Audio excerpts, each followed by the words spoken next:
Hello dear students, I am J. गिल और इस video के माध्यम से मैं एक बहुत इंपॉर्टेंट क्वेश्चन का आंसर देने की कोशिश करूंगा जो एस्पिरेंट्स के लिए बहुत इंपॉर्टेंट है। आज की डेट में एस्पिरेंट्स को एग्ज़ाम के लिए नोट्स बनाना चाहिए या नहीं बनाना चाहिए, पहला ये क्वेश्चन है। और अगर नोट्स बनाना चाहिए तो कैसा नोट्स बनाना चाहिए, ये अगला क्वेश्चन है। सो पहले इस डिजिटल युग में बहुत सारे स्टूडेंट्स ऐसे बोलते हैं कि उनको इनके पास प्रिंटेड नोट्स है, तो नोट्स बनाने की क्या आवश्यकता है, उन्हीं नोट्स से हम पढ़ लेंगे। ठीक है, तो हैंड रिटन नोट्स प्रिपेयर करने की कोई आवश्यकता नहीं है।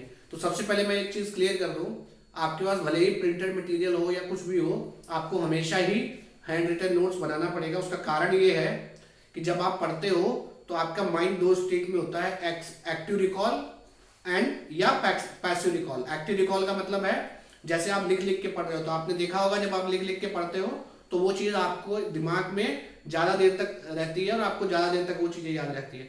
आप नॉर्मली पढ़ रहे हो, that is a passive recall, तो अगर आप वो ऐसा करोगे तो चीज़ें जल्दी भूल जाओगे।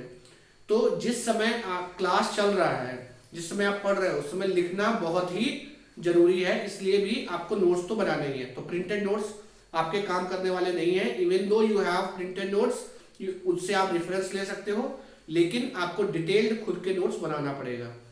सो आई होप कि क्वेश्चन का जो पहला हिस्सा है कि जो प्रिंटेड नोट्स है उसके होते हुए भी हमें हैंड नोट्स तो बनाना है।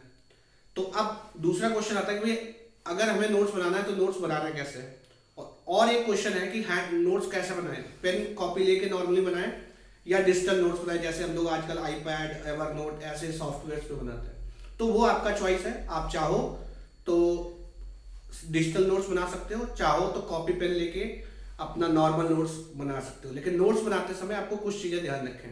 बहुत सारे स्टूडेंट ऐसे होते हैं जब वो क्लास करते हैं तो उनको लगता है कि जो क्लास में पढ़ाया जा रहा है that is full and final.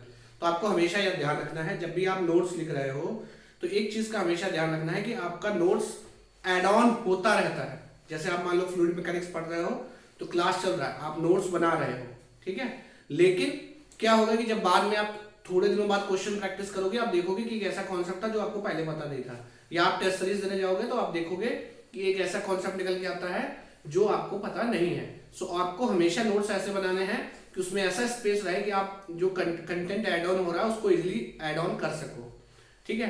तो आप पहले एक चीज ध्यान रखिए, क्लास में जो भी पढ़ाया जा रहा है आप उसको पहले नोट बनाइए और एक रेगुलर इंटरवल पर जैसे 4 पेज 5 पेज बाद हमेशा कुछ ना कुछ स्पेस छोड़ते जाइए। वो इसलिए कि जब आप फ्यूचर में कंटेंट पढ़ेंगे और आपको नई चीजें मिलेंगी तो आपको अलग लिखने का जरूरत नहीं है, आप उसी में ऐड ऑन कर सकते हो। तो एक हैबिट हमेशा डालिए, 4-5 पेज या 6 पेज या 10 पेज बाद एक पेज वेकेंट छोड़ दीजिए, खाली छोड़ दीजिए, ताकि जब आप दोबारा उसमें कुछ ऐड ऑन करें तो आप ऐड कर सकें। दूसरा चीज ये है कि आपको हर टाइप का क्वेश्चन नोट्स में ऐड करना है। रिमेंबर, रिवीजन सिर्फ थ्योरी का नहीं होता, रिवीजन क्वेश्चंस का भी होता है। आप एक काम कर सकते हैं, जैसे आपके पास 100 प्रॉब्लम्स हैं, लेकिन 100 प्रॉब्लम में हर प्रॉब्लम में कॉन्सेप्ट अलग नहीं होगा। लेट्स से एक कॉन्सेप्ट पे 3 प्रॉब्लम है, तो आप एक प्रॉब्लम को नोट्स में ऐड कर सकते हो, दूसरे 2 को अलग भी लिख सकते हो, ताकि आपका जो नोट्स का साइज है वो बहुत ज्यादा बड़ा ना हो और आपको रिवीजन में दिक्कत ना हो। या एक आप दूसरा काम कर सकते हो, आप सारे क्वेश्चंस का आंसर नोट्स में लिखो और उस पर मार्क करते जाओ कि किस कॉन्सेप्ट के ये 3 क्वेश्चन है। जब रिवाइज करूंगा तो एक ही क्वेश्चन को रिवाइज करूंगा, बाकी को रिवाइज करने की जरूरत नहीं है, ठीक है ना। तो आई होप कि आपको समझ में आ गया होगा कि आपको नोट्स कैसे बनाना है। तो सबसे पहले तो एक स्पेस छोड़ना है।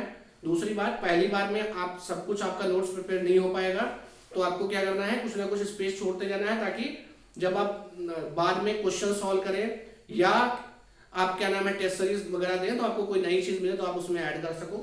ये एक चीज है।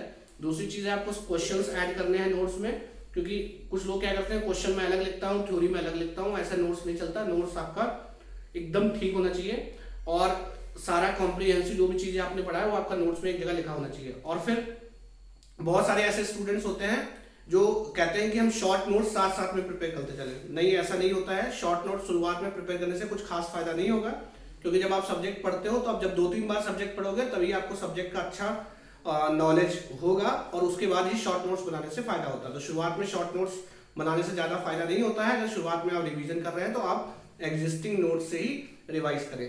दूसरी चीज आपको ये ध्यान रखना है, आपके पास जो भी नोट्स आप बना रहे हो कंटिन्यूसली आप उस नोट्स को रिवाइज करने का आदत डालो, तो उससे क्या होगा, आपका कुछ चीजें याद रहेंगी और फ्लो बना रहेगा। सो आई होप कि आपके ये दोनों क्वेश्चन कि नोट्स बनाना चाहिए या नहीं बनाना चाहिए, और अगर बनाना चाहिए तो कैसे बनाना चाहिए। आंसर हो गया होगा। और आप इस चीज को बहुत सिंसियरली लेंगे, क्योंकि बहुत सारे ऐसे स्टूडेंट्स होते हैं जो प्रिंटेड नोट पे डिपेंडेंट रहते हैं और फाइनली उनका एग्जाम खराब हो जाता है। Thank you and wish you all the best.